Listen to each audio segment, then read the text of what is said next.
It's time for another episode of The Get Up. What's the Get Up? The Get Up is a slingshot. It's a chance to pull back your day and launch you into a brand new adventure with encouragement, motivation, and practical actions you can apply to the goals you care about the most.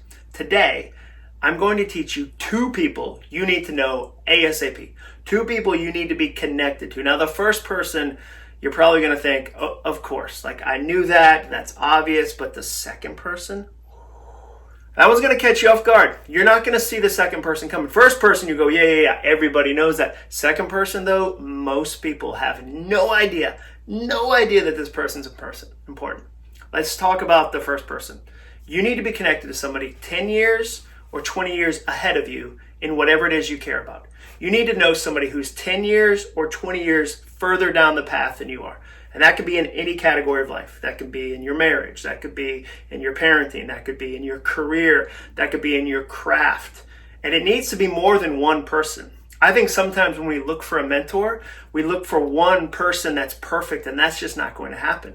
You don't have to look for somebody that you go, okay, they have the type of marriage I want, they're the type of parent I want, they do business like I want to do business, they're in the shape I want, they write the kind of books I want. I can't find that person, and you won't either. For instance, I know some friends that have amazing marriages, and it's really easy for me to go, okay, wow, I'm going to ask them questions about their marriage. They're further ahead than me. They're 10 years down the road. I want to know, okay, what do I need to know about marriage? And the question I always ask people like that, I say, okay, what do you wish you knew when you were at my stage? You're 10 years ahead of me. You're 20 years ahead of me. What do you wish you knew when you were at my stage? And somebody who has an amazing marriage can answer questions about marriage, but a lot of my friends can't answer questions about writing books. I couldn't find somebody that has an amazing marriage and also writes books and is also a runner and is also this, like, that person's really challenging to find.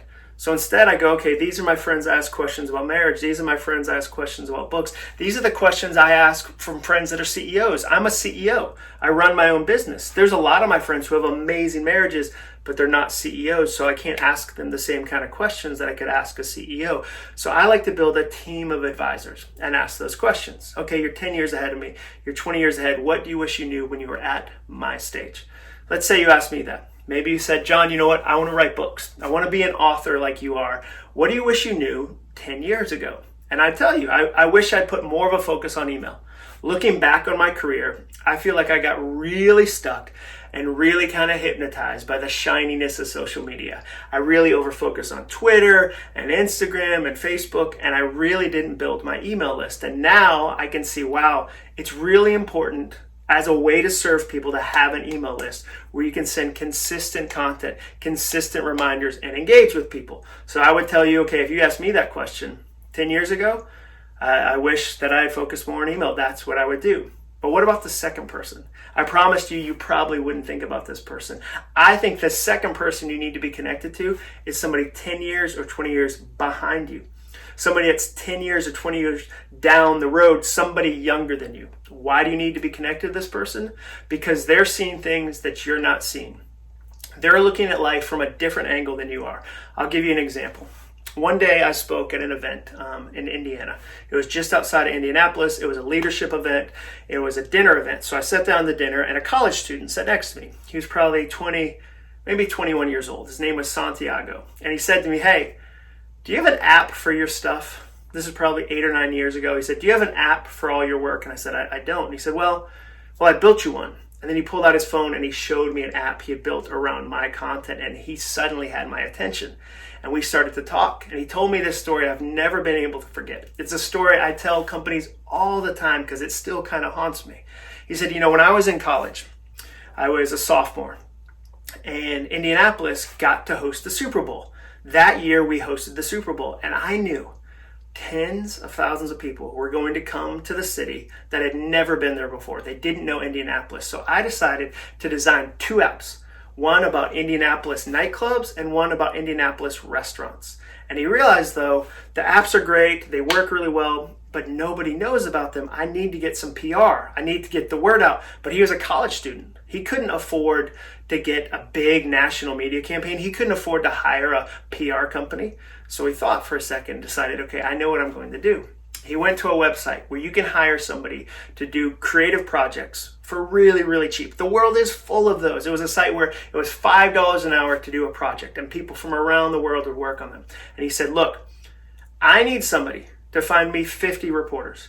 50 reporters who in the last month have written about 3 things: social media, Indianapolis, and the Super Bowl.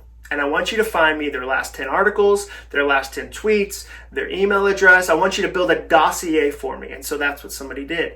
Somebody spent 5 hours at $5 an hour and built this list. For $25, he got the hottest contact list he possibly could have had for his app.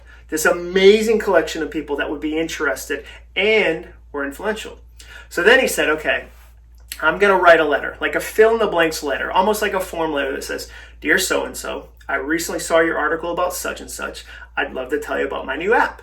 And then he went to his college and he hired 2 college interns at $0 an hour and said, look, take this list of 50 people, take this form letter, merge them together and email all these people. And they did that. And he got picked up by the AP. He got on CNN. He got on national media coverage for $25. He built a national marketing campaign for $25. Now, sometimes when I tell companies that story, sometimes when I tell them that, they go, oh, that'll never work for us. It's a different brand. Like, that'll never work. And I think, oh, you're about to be lapped by a millennial. Like, you're about to be lapped by a 21-year-old or a 22-year-old who right now is doing something in a different way. And that's the question I want you to ask them. I want you to find somebody who's 10 years, 20 years behind you and ask them this question. What's the new way to do this?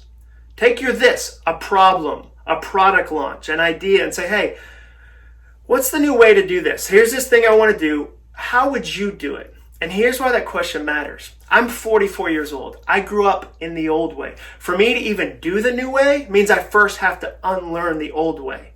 A 22-year-old, a 24-year-old, they were born in the new way. They speak the new way. They understand the new way. They are not encumbered by the old way or the old system or this is how we always do things. They don't have to deal with that.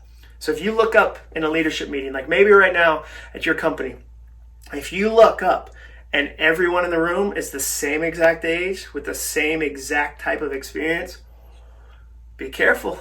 Be very careful. You're about to get lapped by a millennial. You're missing great voices. So in your own life, I want you to think through those 2 things. There's 2 people. You need somebody 10 years ahead of you, 20 years ahead of you. And the question you're going to ask them is, what do you wish you knew when you're at my stage? The second thing, you need to be connected to somebody 10 years, 20 years behind you. And the question you ask them, and it's really, really simple, is what's the new way of doing this? Thanks for watching this episode of The Get Up. I love seeing the comments. I love when you like the video. And thank you so much for subscribing. It's been such a blast to make these. I'm going to keep making them as long as you keep watching them.